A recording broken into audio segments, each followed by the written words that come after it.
Madaling araw namin sinagawa ang operation.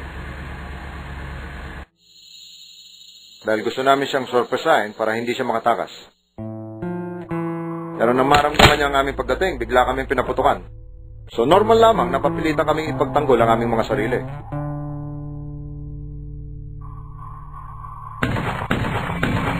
Miyembro kasi siya ng isang illegal na grupo na siya ang kinikilalang leader. Isa-serve lang sana ang warrant para arrestin siya dahil meron siyang napatay.